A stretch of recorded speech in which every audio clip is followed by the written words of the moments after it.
प्रणाम आचार्य जी। लगभग आधे साल से आपके वीडियोस यूट्यूब के माध्यम से सुन रहा हूँ। कई बातें स्पष्ट हुई हैं। एक मूलभूत सिद्धांत जो मुझे समझ में आया है वह यह है कि मेरा चैतन्य होना ही मेरा प्रकृति के बंधन में होना है।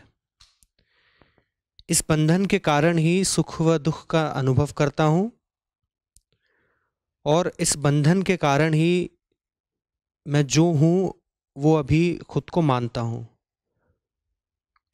शास्त्रों ने इस शरीर को पाना बहुत भाग्यशाली बात बताई है।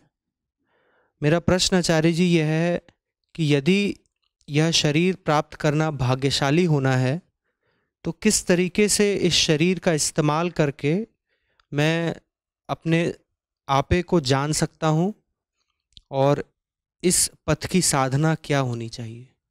तो शास्त्रों ने कहा है ना कि सौभाग्य है मनुष्य जन्म पाना। किसने कहा है? शास्त्रों ने कहा है।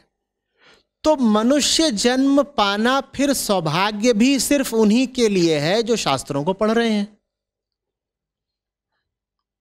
शास्त्र ही तो कह रहे हैं कि मनुष्य जन्म पाना सौभाग्य की बात है। इसका मतलब मनुष्य जन्म पाना सौभाग्य की बात सिर्फ तब है जब तुम शास्त्र पढ़ रहे हो। नहीं तो कौन कह रहा है तुमसे कि सौभाग्य है? अगर तुम शास्त्र ही नहीं पढ़ रहे तो किसने कह दिया तुमसे कि सौभाग्य है? तो मनुष्य जन्म पाना सौभाग्य सिर्फ तब है अगर आप आध्यात्मिक जीवन बिताएं, अन्यथा मनुष्य जन्म पाना बड़े से बड़ा दुर्भाग्य है। मैं कहते नहीं थकता हूं कि 1000 में से 999 लोगों के लिए इससे बुरा कुछ हो नहीं सकता था कि वो इंसान बनकर पैदा हुए। 100 दफे मैंने कहा है कि जानवर इंसान से कहीं बेहतर हैं। 1000 में से 999 इंसानों से जानवर कहीं बेहतर हैं। हां, 1000 में से कोई एक होता है जो इंसान का जन्म पाने का पूरा पूरा फायदा उठाता है। बस उस एक के लिए यह कहा गया है कि सौभाग्य है मानुष जन्म। बस उस एक के लिए, सबके लिए नहीं। कृपा करके यह गलतफहमी बिल्कुल ना पालें कि मनुष्य का शरीर मिला है तो बड़ी खुशकिस्मती हो गई ना। मनुष्य का शरीर खुशकिस्मती सिर्फ उनके लिए है जो अपनी चेतना को पूरी अभिव्यक्ति दें, पूरी ऊंचाई और शुद्धता दें और सामान्य मनुष्यता से आगे निकल जाएं। जानवर बेचारे के साथ बंधन यह है कि उसकी चेतना बदल नहीं सकती। आप एक इंसान को पूरा का पूरा बदल सकते हो।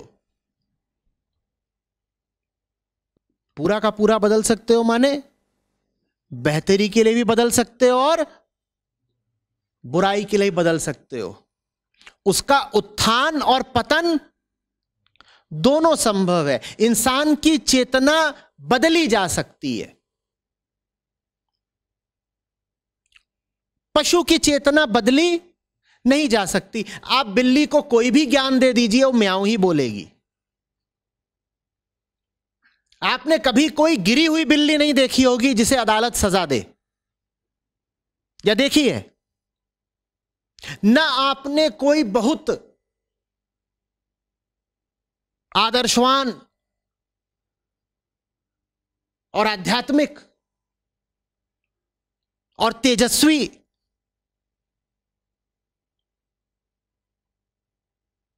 हाथी देखा होगा। देखा है क्या? हाथी माने हाथी। अच्छा हाथी कुछ नहीं होता, बुरा हाथी कुछ नहीं होता। होता है हाथी माने हाथी, और शेर माने शेर। कभी सन्यासी शेर देखा है क्या?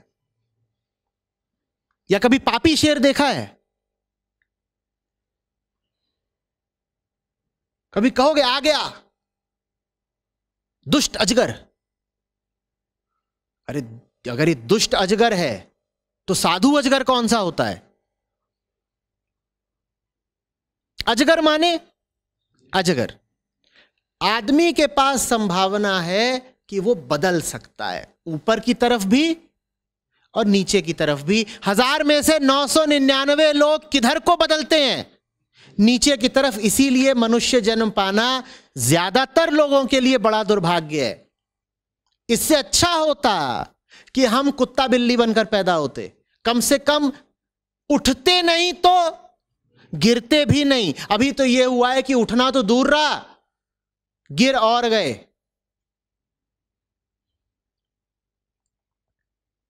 बात समझ में आ रही है? उठने का एक ही तरीका, वही जिसका उल्लेख आपने ही कर दिया, शास्त्र। अध्यात्म के अलावा और नहीं कोई तरीका। अध्यात्म माने क्या? अध्यात्म माने वो करना जो कुत्ता बिल्ली नहीं कर सकते।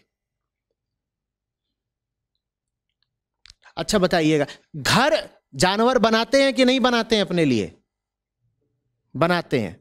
तो घर बनाना ऊपर उठने की बात नहीं है, क्योंकि वो काम तो जानवर भी करते हैं। सब जानवर किसी ना किसी तरीके से अपने लिए रहने की व्यवस्था करते हैं, चाहे चिड़िया हो, चाहे सुअर हो, चाहे आंतों में रहने वाला कीड़ा ही क्यों ना हो। आंतों में कई बार फीता कृमि वगैरह पाए जाते हैं ना, टेप वर्म और ये सब। उन्होंने क्या करा है? उन्होंने प्रॉपर्टी बनाई है, उन्होंने घर बनाया है भाई। तो घर बनाना जानवरों के तल का ही काम है। हर जानवर को घर चाहिए, और हर जानवर अपने क्षेत्र का निर्धारण करता है। कभी देखा है कुत्ता चलता है खंभे पर पेशाब करता हुआ, टायर पर निशान बनाता हुआ? ये क्या कर रहा है? वो अपने क्षेत्र का सीमांकन कर रहा है। ये घर ही है उसका, ये मेरा इलाका है भाई, यहां और कोई ना आए।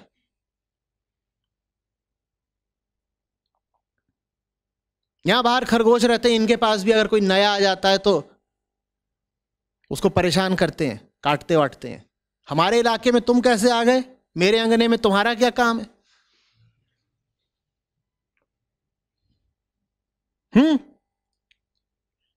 इसी तरीके से पेट की खातिर दौड़ लगाना, श्रम करना, उपाय करना, यह काम सब जानवर करते हैं कि नहीं करते हैं? कहिए। जानवर तो जानवर, पेड़ पौधे भी करते हैं।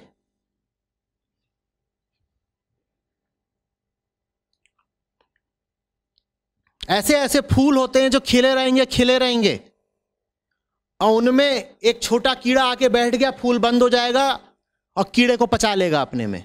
वो खुला हुआ ही इसलिए था फूल, ताकि उसकी सुंदरता एक उपाय बने कीड़े को आकर्षित करने का। कीड़ा अंदर आया, झट से फूल बंद हो जाएगा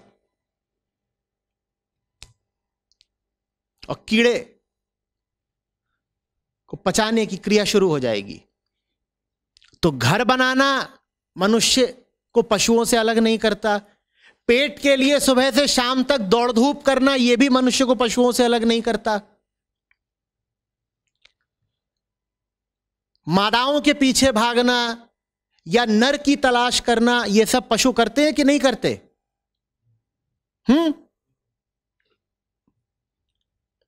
जाड़े आने वाले हों और आपके घर में पालतू कुत्ता हो तो आप भली भांति जानते हैं कि कितनी मुश्किल शुरू हो जाती है। मौसम ठंडा हुआ नहीं कि कुत्ता गर्म हुआ, अब उसको बाहर जाना है भाई, वो अपने लिए साथी ढूंढ रहा है। तो ये सब भी करना कि मुझे साथी मिल जाए और मैं संतान वगैरह पैदा कर दूं, ये आदमी को जानवरों से अलग नहीं करता।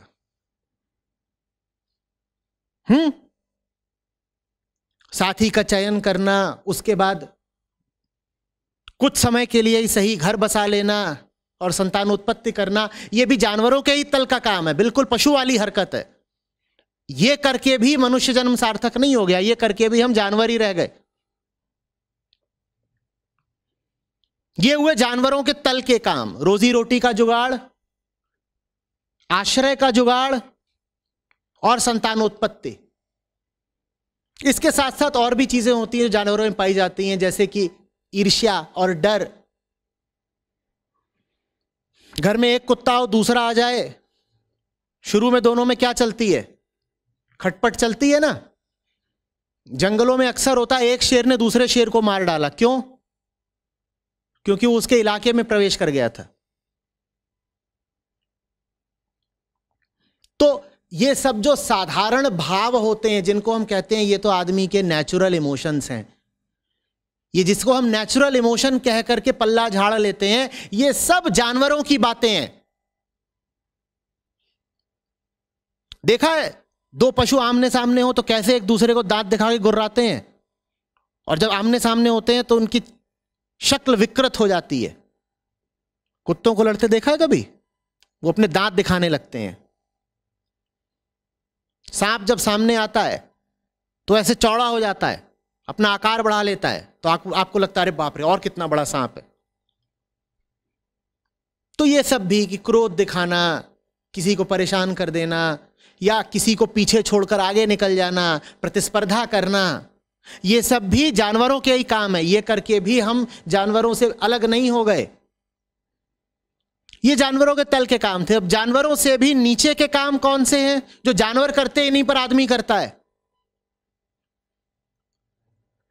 बुद्धि का इस्तेमाल करना उन सब कामों के लिए जो काम जानवर करते हैं। जानवर जितने काम करते हैं वो बिना बुद्धि लगाए ही कर लेते हैं। उनके पास बस वृत्तियां होती हैं, भीतर से इंस्टिंक्ट्स उठती हैं और वो कर डालते हैं। आदमी भी करता वही सब काम है, पर खूब अक्ल लगा के करता है। जब आदमी अक्ल का इस्तेमाल उन कामों के लिए कर दे जो काम जानवरों के हैं, तो जानवरों से भी बदतर हो गया। समझ में आ रही है बात? पर इन सब कामों के अलावा आम आदमी तो और कुछ करता ही नहीं। हमने जितने काम गिना दिए, ये तो एक आम आदमी की कुल जिंदगी का लेखा जोखा है। हम इसके अलावा और करते ही क्या है? पैसा कमाओ, घर बनाओ, बच्चे पैदा करो, साथी ढूंढ लो, खाने पीने का प्रबंध कर लो, कुछ पैसा इकट्ठा कर लो जो थोड़ी शान बढ़ाने के लिए, थोड़ी सुरक्षा के लिए काम आएगा। जानवर भी अपनी सुरक्षा का प्रबंध कर लेते हैं।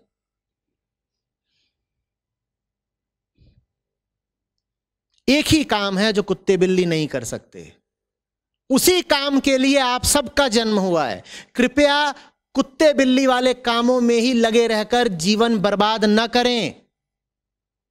जिस हद तक आप वही सब काम कर रहे हैं जो कुत्ते बिल्ली भी करते हैं, क्षमा कीजिएगा, आप पशु मात्र हैं, नर पशु। इंसान वास्तव में आप उस दिन हुए जिस दिन आपने कुछ ऐसा करना सीखा जो किसी जानवर के बूते का नहीं है। जिस दिन आप में प्रेम आया, जिस दिन आप में करुणा आई। और जब मैं प्रेम कह रहा हूं तो मैं गाय वाली ममता की बात नहीं कर रहा हूं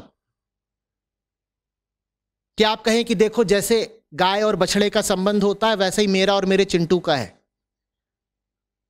तो फिर तो आप गाय ही हुई ना, जानवर रह गई। बस मैं प्रेम की बात कर रहा हूं, ममता की नहीं।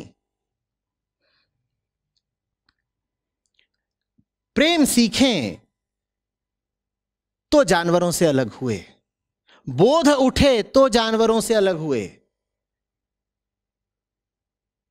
कुछ जीवन में ऐसा आए जो शरीर से आगे का हो, जिसके लिए शारीरिक प्राणों की आहुति भी दी जा सके, तो आप जानवरों से अलग हुए। जीवन की गहराइयों को समझें तो आप जानवरों से अलग हुए। और इन सब कामों के लिए जानने वालों ने, शास्त्रों ने हमसे कहा कि मनुष्य जन्म सौभाग्य है। मनुष्य जन्म सौभाग्य इसलिए नहीं है कि आप ऑफिस जाएं और सैलरी लाएं और खाएं पिएं और घर बनाएं। अगर आप ये सब कर रहे हैं तो आप कौन हैं? जानवर हैं। आप शहर के जानवर हैं, आप शहरी जंगल के जानवर हैं। फिर मनुष्य जन्म सौभाग्य नहीं है, फिर तो बड़ी बदनसीबी है। मनुष्य जन्म सौभाग्य तब है